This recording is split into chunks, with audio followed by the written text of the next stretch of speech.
Create in me a clean heart, O God, and renew a right spirit within me. Create in me a clean heart, O God, and renew a right spirit within me. Cast me not away from your presence, O Lord, and take not your Holy Spirit from me. Restore unto me the joy of your salvation, and renew a right spirit within me. Create in me a clean heart, O God, and renew a right spirit in me. Create in me a clean heart, O God, and renew a right spirit within me. Cast me not away from your presence, O Lord, and take not your Holy Spirit from me. Restore unto me the joy of your salvation, and renew a right spirit within me. Cast me not away from your presence, O Lord, and take not your Holy Spirit from me. Restore unto me the joy of your salvation, and renew a right spirit within me.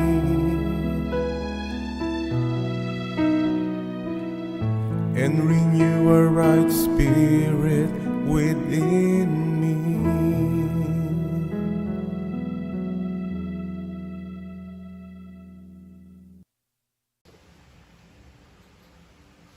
Galatians 5 verses 22 to 23. But the fruits of the Spirit is love, joy, peace, forbearance, kindness, goodness, faithfulness, gentleness, and self-control. Against such things there is no law. This passage, brothers and sisters, highlight the virtues that we, the believers, aim to cultivate in our lives through the presence of and guidance of the Holy Spirit. It emphasized the importance of nurturing these qualities to reflect the character of Christ, yung ugali ni Kristo, and live in accordance to the will of God. Hindi natin kagustuhan, kundi ang kagustuhan ng ating Panginoon. Good evening, my brothers and sisters. Magandang gabi po sa ating lahat. Maayong gabi ka natin tanan. It's Sunday. Welcome to our Love Flock Be Inspired. This is your host, Brother Vic Cabral. And Sister Emma. And our theme for tonight, my dear brothers and sisters, Brother Vic? Cultivating character, growing the fruits of the Spirit. So, brothers and sisters, let us pray. Amen. In the name of the Father, and of the Son, and of the Holy Spirit. Amen. Dear Lord, help us to remain connected with you, the true vine, so that we may bear much fruits in our lives. Strengthen us to live out these qualities each day. And may your Spirit empower us to make a difference in our world. Yes, Lord God, thank you for your goodness, for your signs and wonders, for giving us this great faith and hope to continue this program of yours with faith, with the fruits of the Holy Spirit. The love pluck be inspired. Yes, Lord. Take control of everything. Fill us with your love, joy, peace, kindness, and hope. And make us an inspiration to our brothers and sisters and every family. We surrender ourselves to you. Take care of everything, Lord. And may we inspire before we expire. In Jesus' mighty name, with the power of the Holy Spirit, one God, forever and ever. Amen. Hail Mary, full of grace, the Lord is with you. Blessed are you among women, and blessed is the fruit of thy womb, Jesus.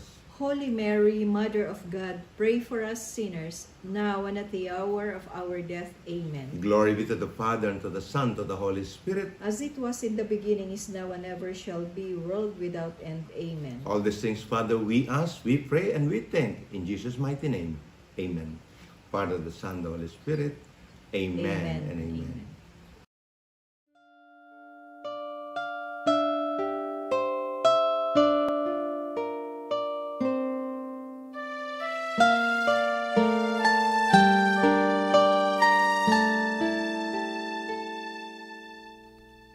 Kain mo kami patungo sa Ama.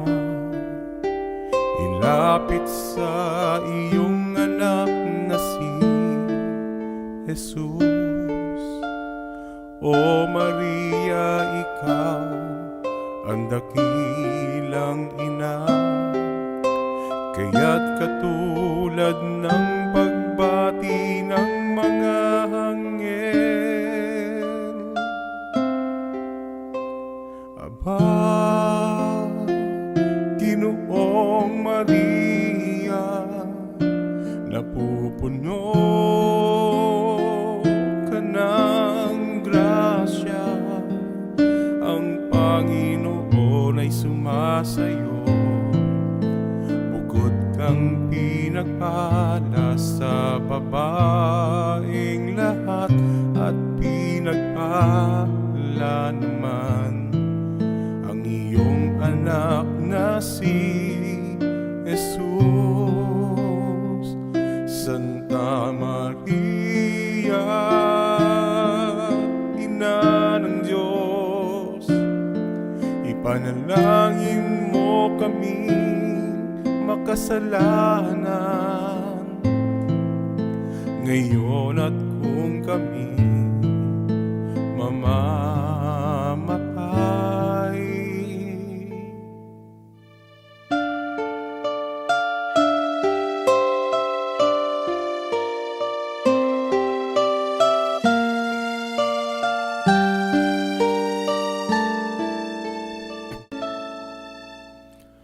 Kain mo kami patungo sa Ama. Ilapit sa iyong anak na si Jesus.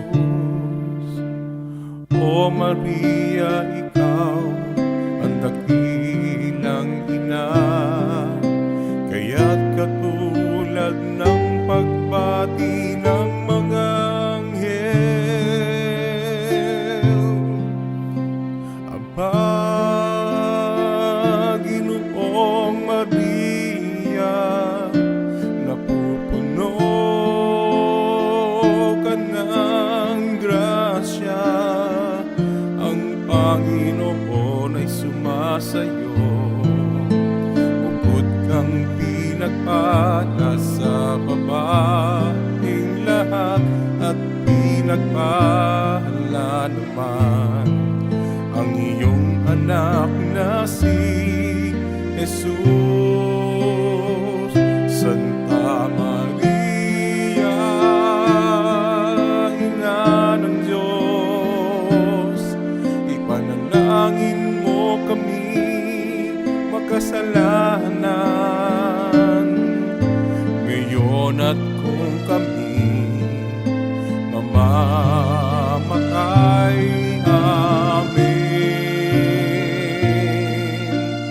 Amen.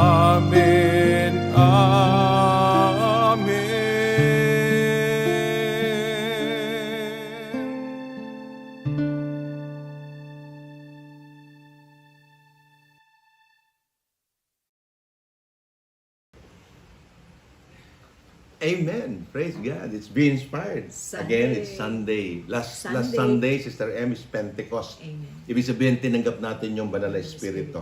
Ngayon, ang pag-uusapan po natin, yung pong ating pagkukwentuhan, ang share po namin, Sister Emma, yung pong prutas na dulot ng Banal na Espiritu. Na dapat po, mamunga tayo. Di ba? Yan ang sabi, cultivating character is similar to tending a garden. Yung pag-aalaga ng garden. Farmer po ito.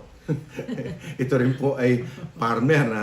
Okay. It requires patience, of course, effort and care. Bakit? Pag nagtanim ka po, hindi pagkatanim mo, may bunga kagad. Di ba? So, it's just as gardener, brothers and sisters, to nurture a plant to bear fruits. We nurture by virtues, di ba? Virtues with ourselves yield the fruits of the Spirit. Para din tayo na pagkatapos mo ng Life in the Spirit seminar, pagkatapos ng Pentecost, hindi naman kaagad finished product kaagad eh. May process pa rin po eh. Amen. Ano sabi si Sister M? Ang love daw ikukumpara sa soil. Sa soil. Di ba? Yes. And patience is something like the water that will plant the plant. Amen. And kindness as our sunlight, Amen. we can grow bountiful harvests. Okay. Harvest of joy, peace, love, goodness in our lives. So yung fruits of the Holy Spirit, my brothers and sisters, complementing each other. Amen. Kinumpara nga po doon sa at sinabi ni Sister Emma na yung love, yung pag-ibig po natin ay para pong lupa. Soil. Ang patience to po, ito po yung pandilig natin, yung tubig. So kailangan meron tayong patience para madiligan yung soil na love. Amen. Para umunlad yung love, meron tayong patience. Amen. At meron din kindness sa parang sunlight. Amen. Kasi Yun ang pangangailangan ng Amen. halaman. So, when we grow ang bountiful harvest natin, meron ka ng kagalakan, which is joy, meron ka ng kapayapaan, at meron ka ng goodness sa buhay mo, Amen. na nakakagawa ka ng kabutihan. Yung pala yung mga bunga nun. Amen. Let us tend to our inner garden diligently, knowing that the fruits we cultivate will enrich not only our own soul, but also other soul. Your wife, your husband, your children, your parents, ano pa? Your Brothers and office mates, your silingan o kapitbahay, di ba? Yung mga kabarkada mo na magugulat na lang sila, namumunga ka na. Amen. Alam niyo po, di ba may kasabihan po, bakit daw po ang may mga bunga na puno ay binabato? Kasi may bunga. May bunga. Oo. So, pagka binabato ka, sigurado meron kang bunga. Amen. Hindi yung puro bunga nga. Ano yung unang prutas, Sister Ems? Love is the foundation of all other fruits. By loving others as Christ loves us, we reflect God's character and make His presence known in our lives. Amen. In 1 Peter chapter 4 verse 8 says, above all, love each other deeply because love covers over a multitude of sins. Ibig po sabihin, ang pag-ibig po siya po ang foundation Amen. ng lahat ng fruits. Lahat ng wala pong patience kung walang love. Di ba? Wala rin pong faithfulness kung walang love. Kung walang goodness kung walang love. Amen. So ang center of everything is love. So seek the opportunity to show love through our number one siguro act of kindness. No? Yung magiging matulungin natin, mabait tayo, listening attentively to others. Yung meron ka ng listening heart. And forgive. Ito maganda, importante. Amen. Forgiving those who wrong us. Amen. Who wrong you. Yung nagkamali sa'yo, minsan kasi nagtatanim tayo ng sorry, minsan ang hirap yatang magpuri sa Panginoon. Di ba? Praise the Lord ka ng praise the Lord. Tapos meron kang mapait na nakaranasan na hindi mo siya mapatawad. Sa totoo lang po, pag ganun po, wala kayong susunod na prutas. Joy. Amen. Wala kang kagalakan. Because joy is not dependent on the circumstances. That is deep-seated sense of well-being that comes from knowing God and trusting His promise. Yes. Di ba? Ano sabi sa Philippians 4 verse 4? In Philippians 4 verse 4 says, rejoice in the Lord always. I will say it again. Rejoice. Dalawang beses po binanggit po sa Philippians.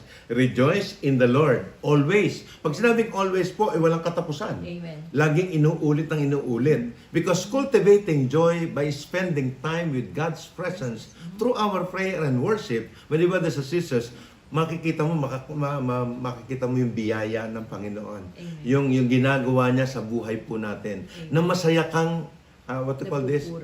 Nagpupuri, na naranasan mo yung kagalakan, kasiyahan na nanggagaling sa ating Panginoon. Amen. And then kung meron kang kagalakan, meron kang pag-ibig, meron kang kagalakan, ano yung isang bunga? Kapayapaan. Peace. Peace is the calm assurance that God is in control. Regardless of life's challenges, it is rooted in our relationship with God. Siyempre naman, sa kahuhugot ng kapayapaan, sa kahuhugot. Ibig sabihin sa ating Panginoon. Amen. Hindi ka huhugot sa tampo mo, hindi ka huhugot sa pangluod mo, di ba? Sa Ano, galit panluod mo. tuloy, pagtatampo rin pala yan. Oo. So sabi po sa John 14 verse 27, Peace I leave you, my peace I give you. I do not give you as the world gives. Do not let your heart be troubled and do not be afraid. Ibig sabihin, mga brothers and sisters, ang kapayapaan pong binibigay sa atin ng ating Panginoon, ito po yung kapayapaan hindi kayang ibigay ng mundo. No, hindi kayang bilhin. No? That's why, let us practice peace by setting aside time each day for a prayer and meditation. Amen. Doon, pagka ganun, di ba? Yung sa morning nga lang, pag nagdadasal ka, nakakaano ka na kagad ng kapayapaan sa atin. Because nandun ang presensya ng ating Panginoon. Amen. And by trusting God with our anxieties and concern, God will give us peace ng kapayapaan. Amen. Amen.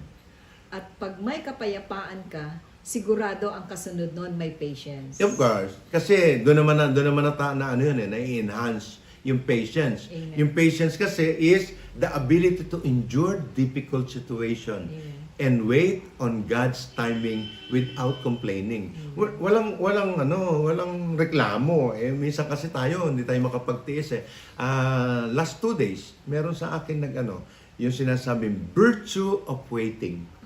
The virtue of waiting. And gagamitin mo rin patience, siyempre. Amen. Di ba? Ano sabi sa 2 Peter 3 verse 9, Sister Ems? In 2 Peter chapter 3 verse 9 says, "The Lord is not slow in keeping His promise, as some understand slowness. Instead, He is patient with you, not wanting anyone to perish, but everyone to come to repentance." Kung ang Panginoon po nagpapasensya sa atin, na tayo na sobrang sorry, ang kulit, sobrang reklamador, sobrang ganito ang ginagawa, makasalanan, pero ang Diyos nagpapasensya pa rin that in God's perfect time, no? In God's perfect time, He will make all things beautiful in Amen. our life. Amen. Exercise patience by being slow to anger. Di ba? Yep. Di ba? Giving others the benefit of the doubt. Yung ibig sabihin, mapagduda, no? Yung minsan yung all out talaga na nagtitiwala ka na ang Diyos di ka papabayaan. Amen. And waiting on God's timing in our life. Naging ko na to sa isang deepening natin, Sister M. God is always on time. Amen. Di ba? Amen. Lagi po siyang merong panahon para po sa atin. Amen. Kindness. Kindness is a tender concern of others, expressed through compassionate action, and a desire to help. Ano sabi sa Ephesians 4 verse 32? In Ephesians chapter 4 verse 32 says, "Be kind and compassionate to one another, forgiving each other, just as Christ, God, forgive us." Show kindness through small acts of service, encouraging words, and by being considerate of others' feelings and needs. Pag sinabing compassionate, Empathy. meron kang awa, Awa. habag, Empathy. at pag-ibig, kasama rin doon yun Amen. Yun na nga, magagawa nating magpatawan sa ating kapwa kung meron po tayong compassion sa ating puso. And actually, nagagawa naman natin yung kahit na po doon sa mga maliliit na bagay na natin. For example, nagkaroon kayo ng tampuhan mag-asawa. Anong gagawin natin? Di ba? Gamitin natin yung compassion ng puso na binigay sa atin ng ating Panginoon. Amen. And that is kindness. Amen. Di ba?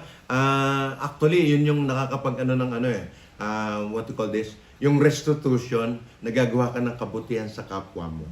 At maibabalik ang inyong pagsasamang muli na maayos. Amen. Goodness involves moral integrity and the desire to do what is right in God's eyes. It is an active pursuit of the virtue. No? Ano sabi sa Romans 12 verse 21, Sister Ems? Romans 12 verse 21 says, "Do not be overcome by evil, but overcome evil with good." Yung ibig sabihin, ang baligtad eh. Hindi yung bang pagagapi ka doon sa masama, no? Dapat ang gamit natin kasi may prutas tayo ng ating Panginoon ng goodness, ibig sabihin, magagapi natin yung evil doings, di ba? Demonstrate goodness by making ethical choices. Standing up what is right. Siyempre, kailangan firm ka. Kung ano yung tama. Hindi yung ibig sabihin, sige, bayaan mo na. Total, wala naman mawawala sa akin eh. Siya naman ano yan eh. Pero alam mo nang mali siya eh.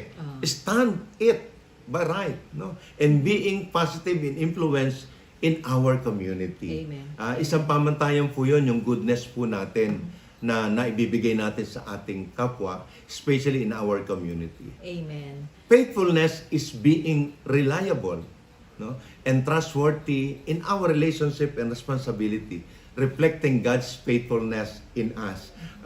Tayo kasi nakaranas ng faithfulness ng ating Panginoon eh. Amen. Ibig sabihin ng faithfulness, yung talagang tapat na pakikipag-ugnayan, relationship With God. ng pagmamahal sa atin ng ating Panginoon. So yun din po yung parang ini-encourage sa atin ng ating Panginoon. Hindi ko masasabi inuutos eh.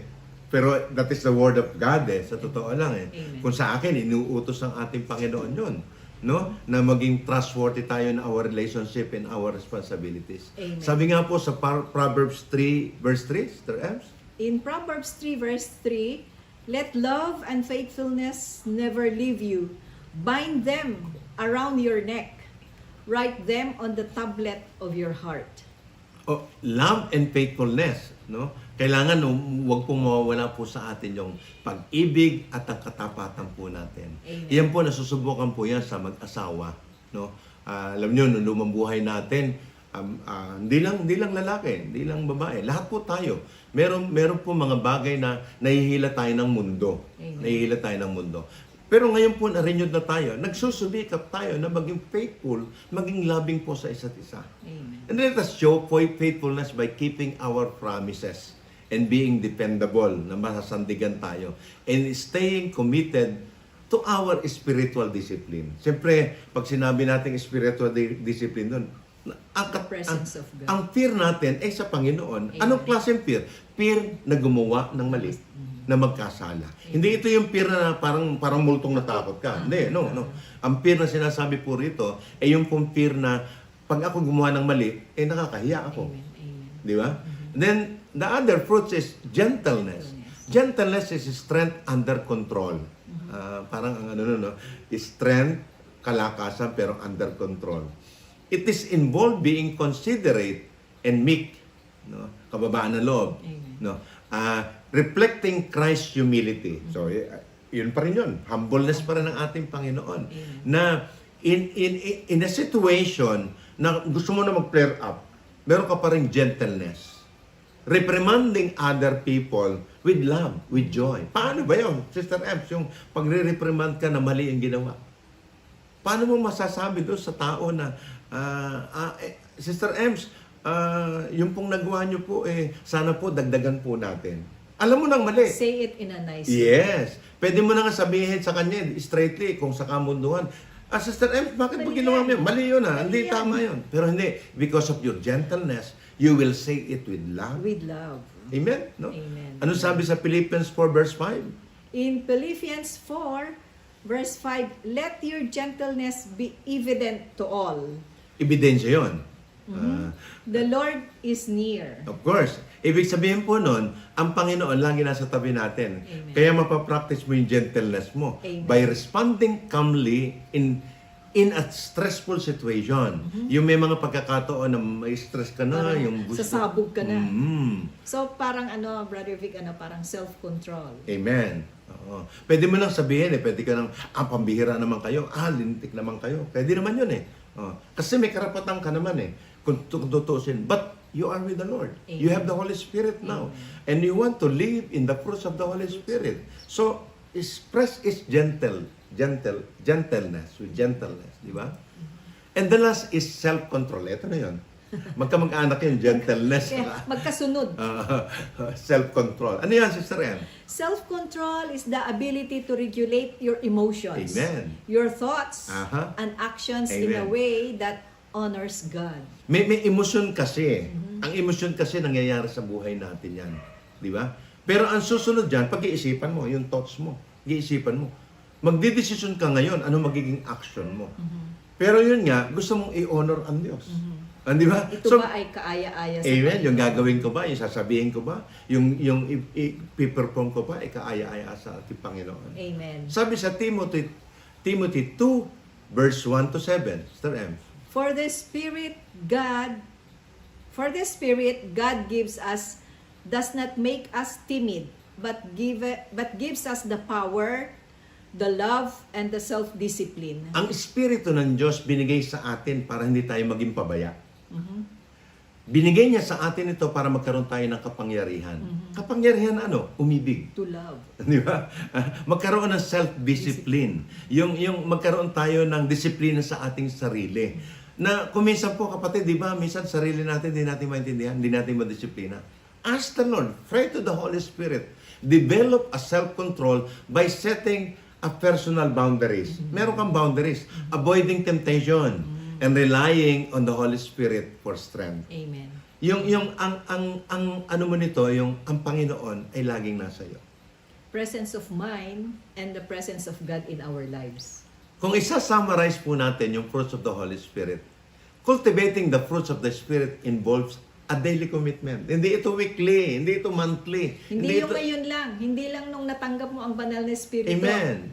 Yun nga, sasabi ko nga we are already 38 years in the renewal. But every day is a beginning with the Lord. A learning process. Oh, of course. It's a commitment to live the will of God.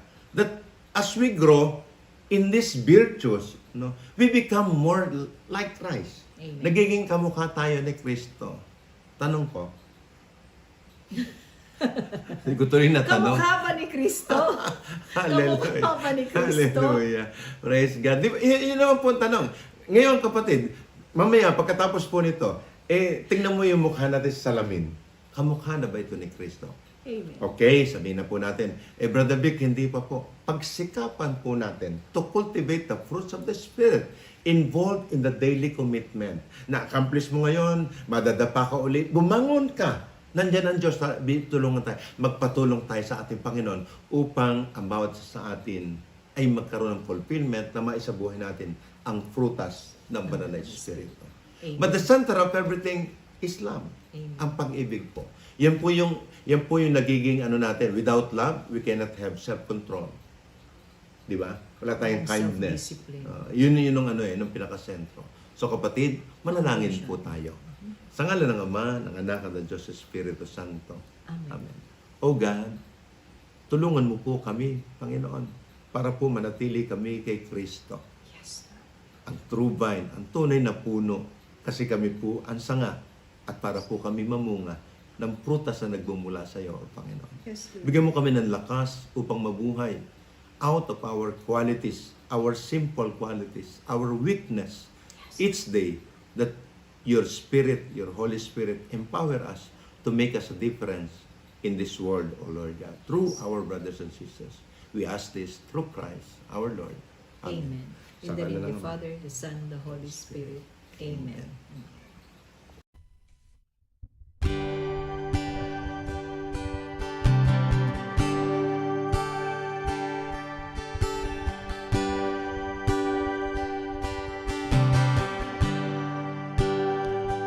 I love you, Lord, for your mercy never fails me. All my days I've been held in your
sing of the goodness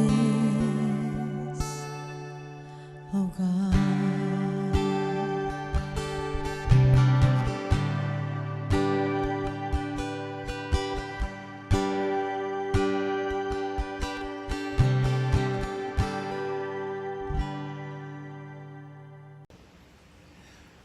Praise be to God. It's another episode, a beautiful episode, Sister Ems, no? Amen. Kasi nga po, hindi lang po dahil sa tayo renewed, tayo charismatic. It is because, brothers and sisters, even ikaw po hindi po renewed. Even ikaw po hindi pa naka-attend. Pero much more if you can attend a Life in the Spirit seminar in your area, in your place. Look, hanapin po sa mga simbahan po natin, baka po merong isang Catholic Life in the Spirit seminar. Try to attend. Wala pong mawawala sa iyo, kundi maraming idadagdag sa iyo ang ating Amen. Panginoon. Amen. Sobrang na-inspired din ako sa mga kapatid po natin na makitang-kita mo na ang bunga ng Espiritu. Di ba, Sister Ems, no? Nakaka-inspired po talaga sila. So, brothers and sisters, pagdasal po natin ang ating mga kapatid na mayroon pong mga kailangan sa ating Panginoon. Especially yung mga naliligaw, especially po nalalabuan sa buhay, nanghihina, no? Sa kanilang mga dinadanas sa mga problema sa pinansyal, problema sa sakit, problema sa asawa, problema sa anak, problema sa magulang, problema sa trabaho, problema sa pinansyal. Ipagdasal po natin sila. Lord, we believe, Lord God, that you are present in each and every one of us, O Lord God. Lord God, bless our brothers and sisters. Samahan mo po sila at gamutin mo po ang karamdaman. Bigyan mo po ng solusyon ng mga problema. Yes. Buhos mo po ang biyaya sa mga nangangailangan ng biyaya. Yes. In Jesus' mighty name. Amen. The Lamp Flock Be Inspired would like to thank God for all our brothers and sisters na hindi po nagsasawang sumama po, samahan kami dito po sa ating Be Inspired.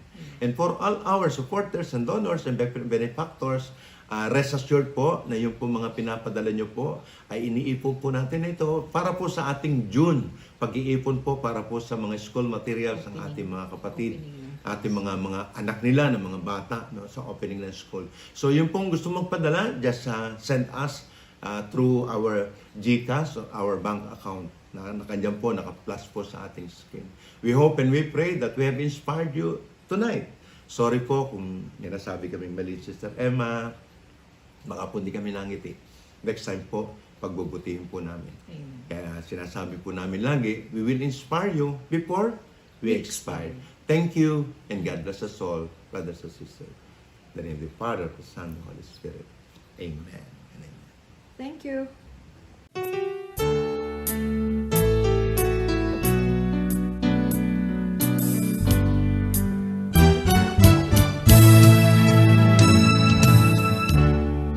Starts with something little, it grows to something big. The words we heard and listened to,